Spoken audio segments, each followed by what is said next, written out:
Hello! Andito na naman tayo. Kunyaring mekaniko na naman tayo. So I just got my package from SIP, Germany. So yung previous video ko about my top box rack failed yon. Now I decided to order an original one. This is a luggage rack, rear rack for the Vespa GTS.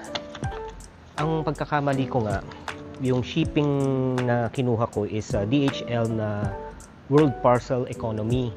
Kaya medyo natagalan, dumaan pa siya ng PhilPost. Hindi siya dineliver directly sa aking address. Matagal nang nasa Pilipinas to, dumaan na ng customs. Wala namang binayarang na fee sa customs. Pero natenga siya ng siguro mga more than a week dyan sa Quezon City Central Post Office. Kaya kanina dinaanan ko na. Ito. So I have here a FA Italia brand made for the Vespa GTS. Sabi sa review, fit daw siya sa top box natin. So eto na siya, guys. FA Italia brand, made in Italy. So check nga natin kung kakasya siya. Sukatin nga natin agad kung kakasya siya sa ilalim.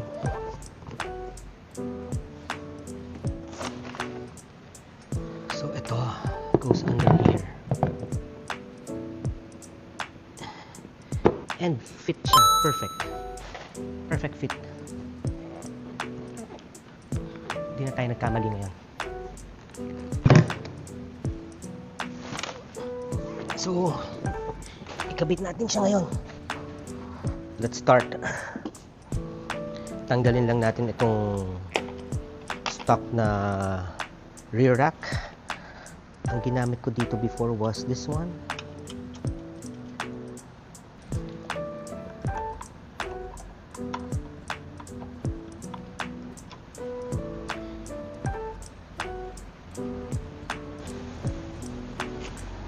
Yung cover na yun na nagkukos ng pag-angat nito eh, oh. Yung aking PPF dito eh. Anyway.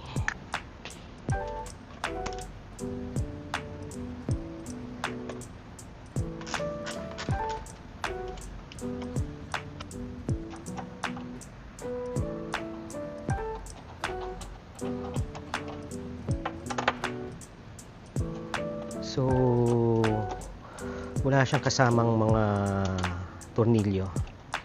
So I'll be using the stock tornilyo.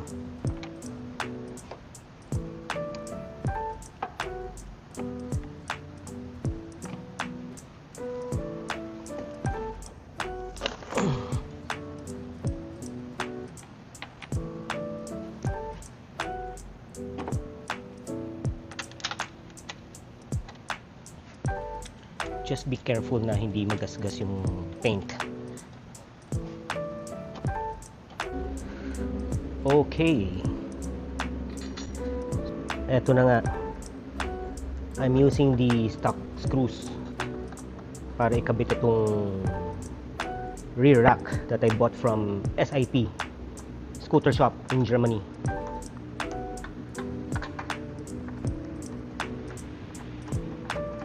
I decided kasi to get an original parts na for rear rack para sigurado na. In-adjust ko lang ng konti itong angle ng base dito sa likod kasi kanina parang hindi tumutugma yung mga butas. Konting adjustment lang. Now it fits perfectly. So it's a gloss black rear rack, luggage rack.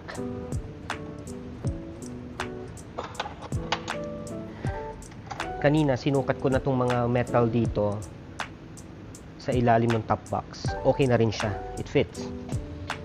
I got this rear rack from SIP Scooter Shop sa Germany. Ang cost is parang 7,500 to 7,800, including na ang shipping fee doon.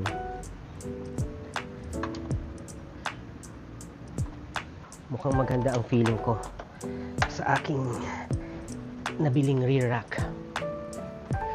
Excited tuloy akong ikabit ang aking top box.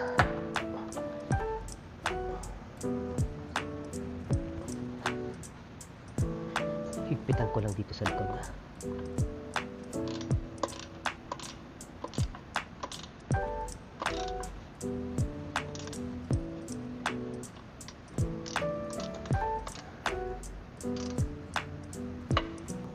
Ikabit na natin to.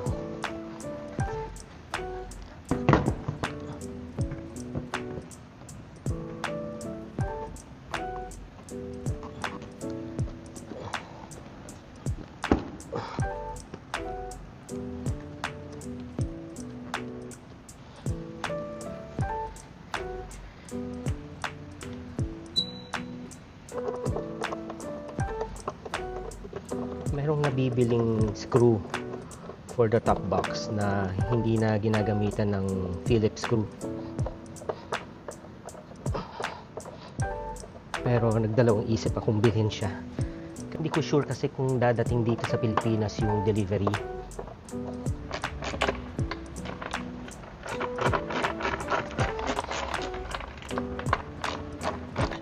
I guess we're done.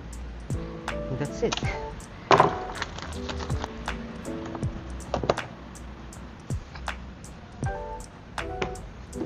So okay na yung ating top box. Mukhang tama na yung ating rear rack. Since nakabit na natin ang top box, need natin palitan ang ating mga bar end weights. Mas mabigat ito. I'm not sure kung gaano siya kabigat, pero we'll just post kung ano eksaktong weight. Since naglagay tayo ng top box sa likod, para maging balance ang ating manibela, we need to change yung bar end weights natin. So tara, palitan natin. Yun lang.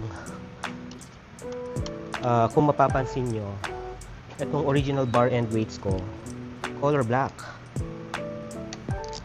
Color black. Itong kasama nung top box, since original say Journey top box ito, ang kasamang bar end weights are chrome. Diba? So, ito yung original black. Ang kasama niya, chrome. Pero wala tayong choice. Kailangan natin ikabit ito.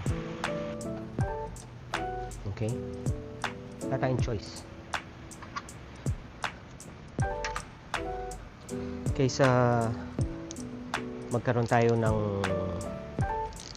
wobble dito sa manibela habang tumatakbo because of the weight ng ating top box, kabit na lang natin tong chrome na bar end weights para safe tayo. Total, hindi ko pa naman napapalitan tong aking brake levers, so kahit paano may katerno pa tong chrome bar end weights ko. Okay, total yung aking bar end weights, tumeterno pa naman dito sa switch cover ko na chrome and sa brake lever na silver. So nakakabit na yung ating rear rack and top box. Napalitan na rin natin ang ating bar end weights. Ito na ngayon yung next, yung ating sandalan here. So may apat siyang screw from inside.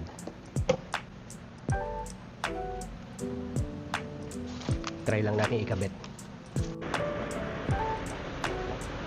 Medyo challenging ikabit itong sandalan, ha. You need i-thread muna yung screw.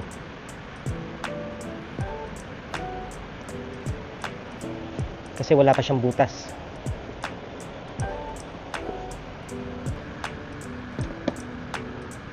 I guess that's it. Hindi naman pwedeng sobrang higpit kasi baka ma-loose thread. Yun lang. Hindi siya terno sa aking seat kasi ito, shave seat na ito eh, tapos napalitan na ng cover. This one, black na may suede sa harap, pero black naman siya. Saka hindi naman ako maselan. So, sa wakas, ayos yung nabili kong rear rack for my top box and nakabit ko na rin siya. So, ito na ngayon siya guys. So, pinaltan ko rin yung aking bar and weights. Chrome nga lang siya, pero bagay naman siya dito sa chrome na switch covers ko.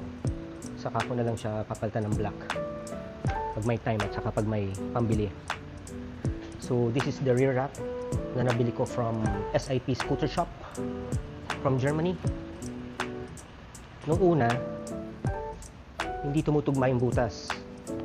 So this one, in-adjust ko lang ng konti, binend ko lang ng konti and shumot siya agad. And dito sa ilalim, fit itong hook dito sa plate. Secured siya by a nut here. Makikita nyo, stable. Pag binuksan nyo, ito yung nut. Kakabit ko na lang later yung aking cover sa loob. May mat akong binili, both pang taas and pang baba. So this will see siya. Hindi ko pa nakakabit yung aking Vespa sticker here. Curious ako sa magiging takbo niya ngayon. So, subukan natin.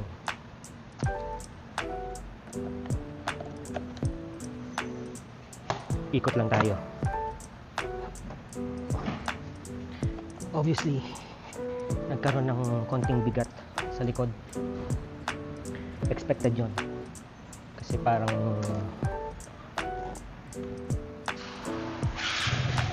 nagkaroon siya ng buntot na hinihila.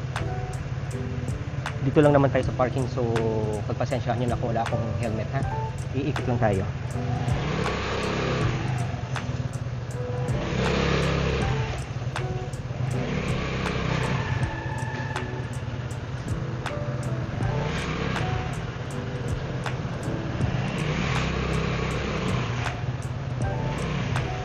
Nag-iba lang ang tunog ng behind ko.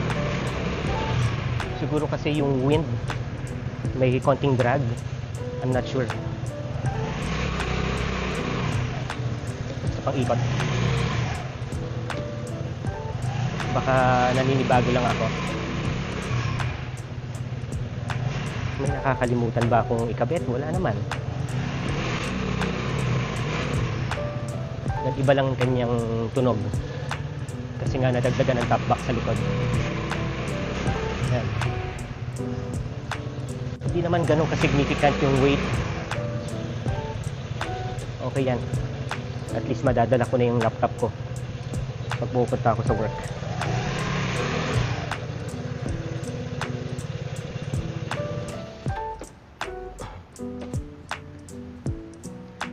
Mas bumigat ba? Stable, no? Hindi siya umuuga. Nag-iba lang. Siguro naririnig ko lang itong susi. Oh, di ba? Mas gusto ko na siya ngayon. So later, kakabit ko na lang yung mat dito sa taas and baba. A few moments later. Okay, say hello. Oh, nandito yung mga bisor ko at sine-check yung aking ginawa. Ano pala? Inabot din pala ng 1 month bago makarating. Oh, just be careful. 1 month kasi ang shipping date pala ng aking rack was April 9. Kalimutan ko na siya actually. So inabot din ng 1 month. Oh, baka masira. Be careful. So I have here now my trunk liner. Pantaas and pambaba. I bought this from Shopee. Yan. Trunk liner. Yan. How do you close it back? Wait lang. You just close it like that. Like that one? Oh, nakalock na yan. Oh, open it. Oh, I think that's okay na. Hindi na matatanggal yan. Okay. So, ito yung aking top box liner from Shopee. Naglagay lang tayo ng Velcro stickers around para fix siya. What's the pretty thing? Diba? Mas maganda siya, diba? Anong masasabi nyo, kuya? Toby, what can you say about the top box? It's good. It's good. Tama ba yung pagkabit ko? Huh? What do you mean? Did I install it right? Yes. You think it's right? Yes. Okay. So, yun guys. I hope nag-enjoy kayo sa aking video. Sa aking successful installation of my FA Italia luggage rear rack in gloss black and installation of my top box. Buti na lang, hindi siya palpak ngayon. Successful siya. So, we'll end this video na. See you in my next video. Bye-bye.